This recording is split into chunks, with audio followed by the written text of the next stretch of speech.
2019년 3월 뉴욕 유엔 본부에서 열린 비공개 회의. 세계 각국 언어학자들이 디지털 시대에 적합한 세계 공용 문자를 논의하던 중 한글이 최종 후보로 부상했습니다. 한글은 인류 역사상 가장 과학적으로 설계된 문자입니다. 그 순간 회의는 갑자기 중단되었고 모든 기록은 사라졌습니다. 제 이름은 에바 윈터스, 영국 출신 유엔 통역사로 그 회의에 참석했던 몇 안 되는 증인입니다. 세계 강대국의 이해관계, 일제강점기에 숨겨진 계략, 그리고 600년 전 세종대왕의 놀라운 비전. 지금부터 공개하는 이 충격적인 진실이 사실이라면 언어의 역사는 완전히 다시 쓰여야 할지도 모릅니다. 저는 그날을 절대 잊을 수 없습니다. 2019년 뉴욕의 유엔 건물 안 세계 각국의 언어학자들이 한자리에 모인 비공식 회의였죠. 공식 기록에는 남지 않은 이 회의에서 인류의 미래를 바꿀 수 있는 논의가 진행되고 있었습니다. 전 세계가 공용으로 사용할 문자 하나를 정해야 한다면 무엇이 가장 적합할까요? 회의장의 공기가 팽팽해졌어요. 독일에서 온 언어학자 한스 헤르만 박사가 질문을 던졌을 때 저는 통역 부스에 앉아 가슴이 두근거리는 것을 느꼈습니다. 저는 영국 출신이지만 7개 언어를 구사하는 유엔 전문 통역사로 일하고 있죠. 특히 한국어는 제가 가장 애정을 갖고 있는 언어입니다. AI와 자동 번역 기술이 빠르게 발전하고 있으며 머지않아 공용 문자 도입이 기술적으로 가능해질 것입니다. 국가 간 소통의 장벽을 허물 준비를 시작할 때가 왔습니다. 헤르만 박사의 제안에 여러 전문가들이 의견을 쏟아냈죠. 각자 자기 나라의 문자가 최적이라고 주장했습니다. 영국의 폴 윌슨 교수는 라틴 문자를 지지했고 중국의 리 웨이 교수는 한자의 장점을 역설했어요. 모로코에서 온 자말 알 파드라위 박사는 아랍 문자가 갖는 역사적 가치를 강조했습니다. 논쟁이 격해지던 그때였습니다. 캐나다 토론토 대학의 사라 스미스 교수가 자리에서 일어났죠. 저는 한글을 제안합니다. 순간 회의장이 조용해졌어요. 금발의 파란 눈을 가진 스미스 교수는 침착한 목소리로 계속했습니다. 한글은 인류 역사상 가장 체계적인 문자입니다. 과학적으로 설계되었고 배우기 쉬우며 디지털 환경에도 최적화되어 있어요. 무엇보다 세종대왕이 한글을 만든 목적이 바로 누구나 쉽게 배울 수 있는 문자였습니다. 저는 통역을 하면서도 흥분을 감출 수 없었습니다. 제가 8년간 공부하고 사랑해온 언어의 문자가 세계 공용 문자로 논의되고 있었으니까요.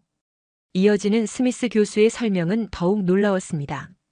10년간 한글을 연구해온 제가 보기에 한글은 자음과 모음의 조합으로 거의 모든 발음을 표현할 수 있습니다. 또한 자음 모양이 발음 기관을 본뜬 모양이라 직관적이죠. 알파벳은 각 글자와 발음 사이에 명확한 연관성이 없지만 한글은 그 모양만으로도 발음에 힌트를 줍니다. 회의에 참석한 언어학자들이 고개를 끄덕였어요. 폴란드의 마레크 노바크 교수는 정말 놀라운 문자 체계군요라며 감탄했습니다. 회의는 점차 한글을 지지하는 방향으로 흘러갔죠. 그런데 갑자기 문이 열리고 유엔 사무국 직원이 들어왔어요. 그는 우리에게 이 회의는 지금 즉시 중단되어야 합니다라고 선언했습니다. 모두가 당황했죠. 회의 자료는 모두 회수되었고 참석자들은 이 논의에 대해 함구할 것을 요청받았습니다. 저는 그날 이후로 계속 의문을 품었습니다. 왜 한글에 대한 논의가 갑자기 중단되었을까요? 누가 무슨 이유로 이 회의를 막았을까요? 그리고 무엇보다 한글이 정말 세계 공용 문자가 될 수 있을까요? 이 의문을 풀기 위한 제 여정이 바로 여기서 시작되었습니다. 비공개 회의가 끝난 후 저는 허탈한 마음으로 유엔 건물을 빠져나왔습니다. 뉴욕의 차가운 바람이 제 얼굴을 때렸죠. 이 의문을 그냥 넘길 수 없었어요. 다음 날 저는 용기를 내어 회의에서 한글을 제안했던 스미스 교수에게 이메일을 보냈습니다. 제가 언어학에 관심이 많다는 것을 언급했더니 그녀는 콜롬비아 대학 강연 후 만나자고 제안했어요. 맨해튼의 조용한 카페에서 스미스 교수는 노트북을 열고 흥미로운 자료를 보여주었습니다. 이건 많은 사람들이 잊고 있는 역사예요. 1950년대 유엔에서도 비슷한 논의가 있었거든요. 그것은 1954년 유엔에서 진행된 국제 공용어 도입에 관한 회의 기록이었습니다. 주인공은 에스페란토였어요. 폴란드의 언어학자 자멘호프가 고안한 인공어로 누구나 쉽게 배울 수 있도록 설계된 언어였죠. 문서를 살펴보니 유엔에서는 에스페란토를 국제 공용어로 진지하게 검토했던 흔적이 있었습니다. 하지만 결국 미국과 영국은 영어의 위상을, 프랑스는 프랑스어의 입지를, 소련은 러시아어의 영향력을 지키기 위해 반대했어요. 결국 정치적 이해관계 때문에 에스페란토는 국제 공용어가 되지 못했던 겁니다. 에스페란토가 실패한 것은 실용성 부족이 아니라 정치적 이해관계 때문이었어요. 저는 한글도 비슷한 상황에 처할 것이라고 우려하고 있습니다. 스미스 교수는 한글 연구에 대한 최근 경험을 언급했습니다. 그녀의 한글 관련 논문 발표가 몇 차례 학회에서 거절되었고 연구비도 삭감되었다고 해요. 한글이 정말 흥미로운 점은 세종대왕이 처음 만들었을 때의 모습이 지금과는 달랐다는 거예요. 초기 훈민정음은 더 다양한 소리를 표현할 수 있었거든요. 아레아나 반치음 같은 글자들이 있었어요. 그녀는 미소를 지으며 덧붙였습니다. 언젠가 더 자세히 연구해 보세요. 훈민정음 해례본을 읽어보면 놀라운 사실을 발견할 수 있을 거예요. 몇 주 후 저는 스미스 교수가 언급한 훈민정음의 역사에 대해 더 알아보기로 했습니다. 도서관에서 관련 서적을 찾아 읽기 시작했어요. 그러면서 저는 점점 더 한글의 과학적 원리와 역사적 변천 과정에 매료되었습니다. 어쩌면 한글이 세계 공용 문자로 진지하게 논의된 것은 우연이 아닐지도 모른다는 생각이 들었어요. 그리고 그 가능성이 정치적 이유로 묻혀버린 것은 더욱 안타까운 일이었습니다. 스미스 교수와의 대화 이후 저는 훈민정음 역사에 더 관심을 갖게 되었습니다. 유엔 도서관에서 비공개 회의록을 살펴볼 기회가 있었는데 그곳에서 한글에 대한 강한 반대 의견을 발견했어요. 미국 언어학자 마이클 레이먼드의 보고서가 가장 강력했습니다. 그는 한글의 다양한 한계를 지적했어요. 한글은 영어의 주요 발음 대립을 구별하지 못합니다. 예를 들어 F와 B 같은 음소 차이는 의미를 완전히 바꿔놓습니다. 펜과 벤이 구별되지 않는다면 심각한 소통 문제가 생깁니다. 싱크와 싱크의 차이, 라이스와 라이스처럼 R과 L의 구별이 불가능한 것도 마찬가지입니다. 레이먼드는 기술적 호환성도 문제 삼았습니다. 초기 컴퓨터 시스템과 인터넷은 주로 라틴 문자를 중심으로 발전했습니다. 비록 지금은 유니코드로 다양한 문자를 지원하지만 전 세계 시스템을 한글 중심으로 전환하는 비용과 혼란은 상당할 것입니다. 그는 또한 정치적 현실도 지적했어요. 세계 공용 문자는 정치적, 경제적 영향력과 무관할 수 없습니다. 한국은 강대국이 아닙니다. 이 주장들에 의문이 들었습니다. 어떤 문자도 완벽하지 않은데 왜 한글만 특별히 문제가 될까요? 더 깊이 조사하던 중 훈민정음 해례본과 관련 연구들을 찾아봤습니다. 놀라운 사실을 발견했어요. 원래의 훈민정음에는 지금보다 훨씬 더 많은 자음과 모음이 있었습니다. 물은 말소리가 있으면 훈민정음으로 다 적을 수 있다는 기록처럼 세종대왕은 한글을 세계 언어를 표기할 수 있는 문자로 설계했던 거죠. 더 충격적인 발견은 1912년 조선 총독부 문서에 관한 연구였습니다. 일제강점기에 한글의 철자법을 단순화하고 일본어와 유사하게 변형하도록 지시했다는 내용이었어요. 아래아, 반치음, 순경음, 비읍 등 다양한 발음을 표현할 수 있는 글자들이 제거되었습니다. 예를 들어 순경음 비읍은 B 발음을, 반치음은 TH 발음을 표현할 수 있었어요. 연서법과 병서법도 제한되어 R과 L 같은 발음도 구별할 수 있는 방법이 사라졌다고 합니다. 즉 한글이 외국어 발음을 제대로 표기하지 못한다는 주장은 원래 한글의 문제가 아니라 변형된 한글의 한계였던 겁니다. 레이먼드의 보고서를 다시 살펴보니 그는 변형된 현대 한글만 분석했고 원래의 훈민정음은 언급조차 하지 않았습니다. 더구나 그가 인용한 자료들은 대부분 일제강점기와 그 직후의 연구들이었어요. 의도적인 누락인지 단순한 무지인지는 알 수 없었지만 한글의 진정한 가능성은 제대로 평가받지 못했습니다. 이런 사실을 알게 된 저는 흥분했어요. 원래의 훈민정음을 복원한다면 한글은 정말로 세계 공용 문자로서의 가능성을 가질 수 있을지도 모른다는 생각이 들었습니다. 한글의 원형에 대한 발견은 제 호기심을 더욱 자극했습니다. 저는 한글 전문가들과 접촉하기 시작했어요. 그중 서울대학교의 김민재 교수가 훈민정음 원본 연구의 권위자였습니다. 화상회의를 통해 김 교수를 만났습니다. 그는 제 질문을 듣고 깊이 감탄하는 듯 했어요. 세종대왕은 단순히 한국어를 위한 문자가 아니라 세계 모든 언어를 표기할 수 있는 보편 문자를 창제했다고 설명했습니다. 김 교수는 화면을 통해 훈민정음 해례본의 디지털 사본을 보여주었어요. 그리고 물은 말소리가 있으면 훈민정음으로 다 적을 수 있다는 구절을 설명했습니다. 이것은 단순한 과장이 아니라 세종대왕이 실제로 그렇게 설계했다는 증거였죠. 김 교수의 설명에 따르면 세종대왕은 15세기에 이미 현대 언어학을 선취한 천재적 통찰을 가지고 있었습니다.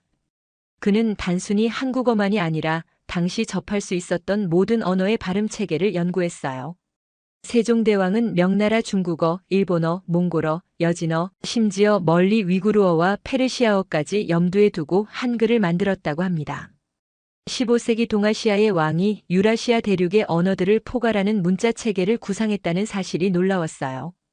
김 교수는 구체적인 예를 들었습니다.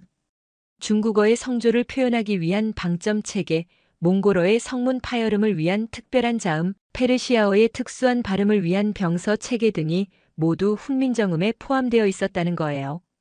특히 주목할 만한 것은 세종대왕이 자음과 모음이라는 개념을 명확히 인식했다는 점입니다. 이것은 서양 언어학에서도 훨씬 후대에 와서야 체계화된 개념이었어요. 게다가 자음의 모양을 발음 기관의 형태를 본떠 만든 것은 그의 과학적 사고를 보여줍니다. 가장 놀라운 것은 세종대왕의 미래를 내다보는 해안이었습니다. 훈민정음은 체계적이고 논리적인 구조를 가지고 있었어요. 훈민정음은 기본 요소들의 조합으로 다양한 소리를 표현할 수 있습니다. 자음과 모음이라는 기본 단위로 수많은 소리를 조합해낼 수 있는 이 효율적인 시스템은 당시로서는 혁신적인 개념이었습니다. 이런 조합적 원리는 오늘날 정보 처리 시스템의 모듈화된 접근 방식과 유사한 측면이 있었죠. 김 교수는 또한 세종대왕이 얼마나 실용적인 접근을 했는지도 강조했어요.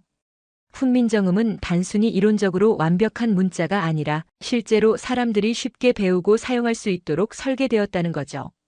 이는 문맹 퇴치와 지식 민주화라는 매우 현대적인 가치를 15세기에 이미 실현하려 했다는 증거였습니다.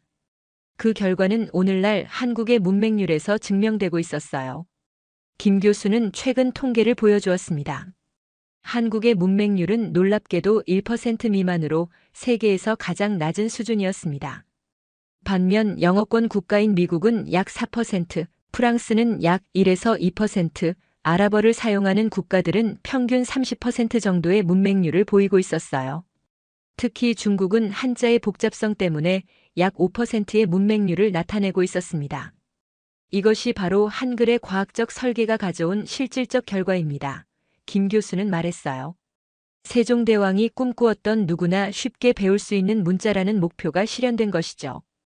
김 교수의 설명을 들으며 저는 세종대왕의 천재성에 깊은 감동을 받았어요. 단순한 국가적 필요를 넘어 인류 보편의 소통을 꿈꾸었던 그의 원대한 비전이 느껴졌습니다. 만약 세종대왕이 꿈꾸었던 원래의 훈민정음이 온전히 보존되었다면 오늘날 우리는 어떤 세상에 살고 있을까요? 그 질문은 저를 깊은 생각에 잠기게 했어요. 600년 전 한 동아시아 군주가 품었던 세계적 비전이 실현되었다면 세계 커뮤니케이션의 역사는 어떻게 달라졌을까요? 김 교수와의 화상회의 이후 저는 원래의 훈민정음이 어떻게 복원될 수 있는지 더 알고 싶었습니다. 다행히 김 교수는 그의 팀이 진행해온 연구 자료를 공유해 주었어요.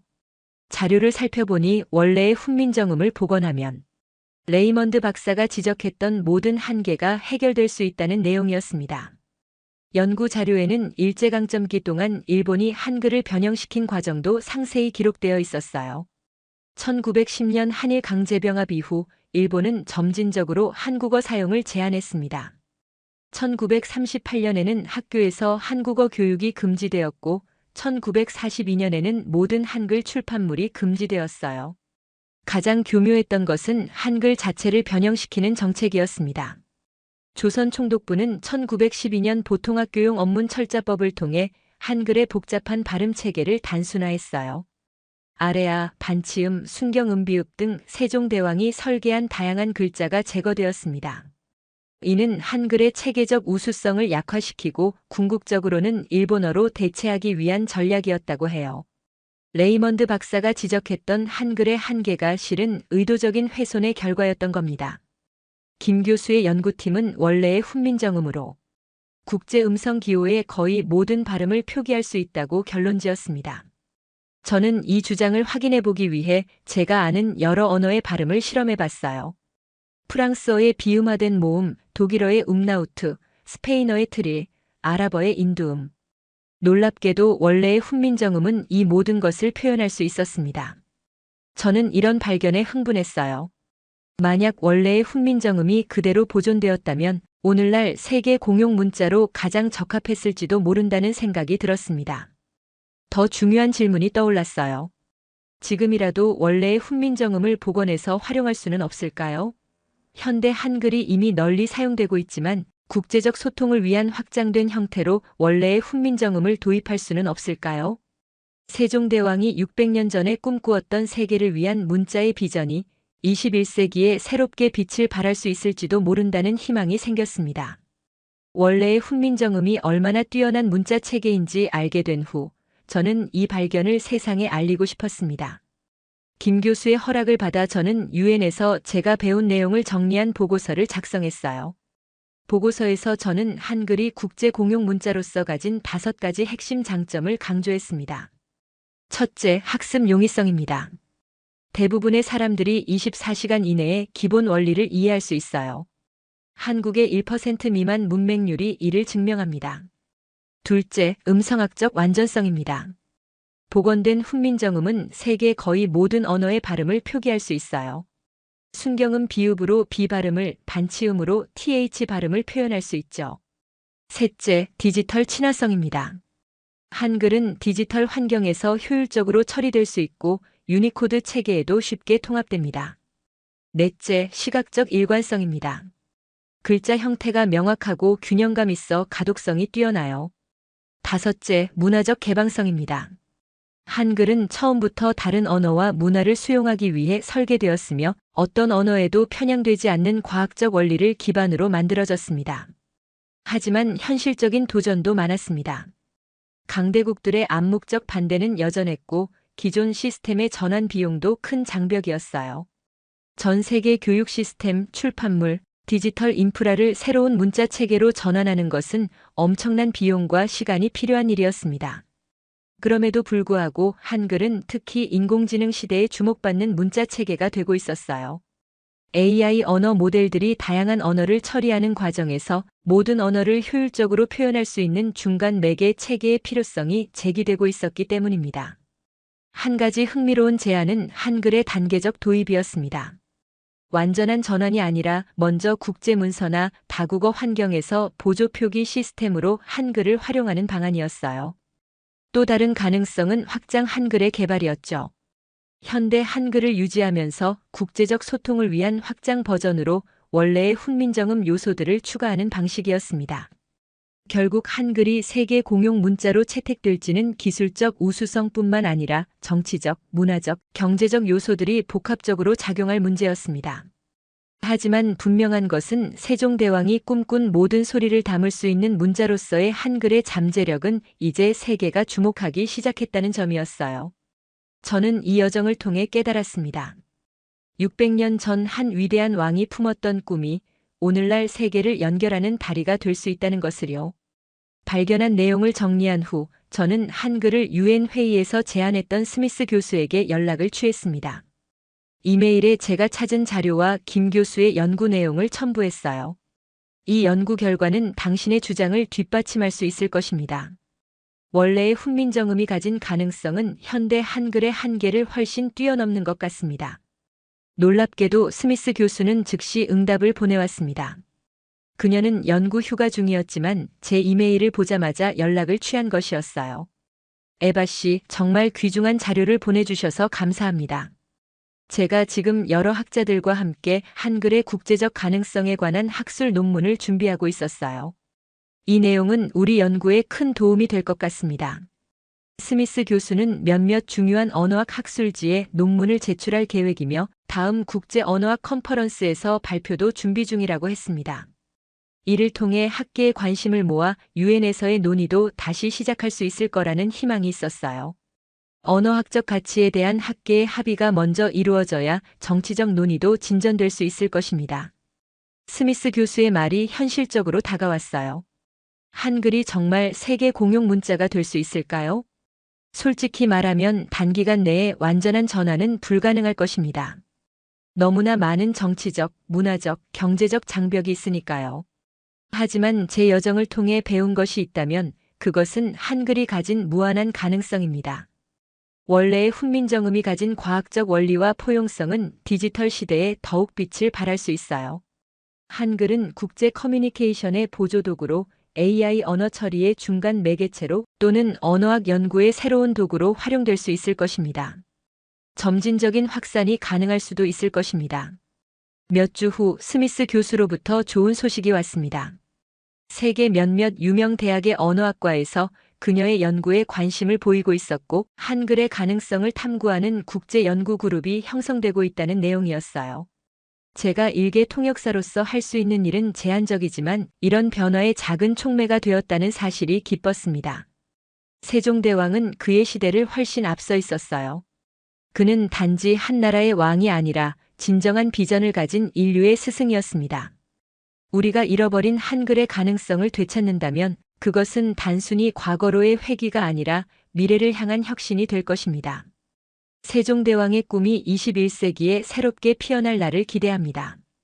세종대왕이 꿈꾸었던 세계를 위한 문자의 비전은 600년이 지난 지금도 놀라운 가능성을 품고 있습니다. 요즘 젊은 세대에서 나타나는 출처를 알 수 없는 줄임말과 신조어의 사용으로 한글을 파괴하고 있는 가운데 우리는 한글의 진정한 가치와 세종대왕의 원래 의도를 다시 생각해 볼 때입니다. 세계 언어학계에서는 훈민정음의 원형이 가진 과학적 우수성을 재평가하기 시작했고 한글이 디지털 시대에 새롭게 빛을 발할 가능성에 주목하고 있습니다. 한글이 세계를 연결하는 다리가 될 수 있을까요? 그 답은 우리가 얼마나 한글의 가치를 소중히 여기느냐에 달려 있을지도 모릅니다. 오늘의 이야기는 여기서 마치지만 세종대왕의 꿈은 우리와 함께 계속됩니다. 긴 영상 시청해 주셔서 감사합니다. 구독과 좋아요는 영상 제작에 큰 힘이 됩니다.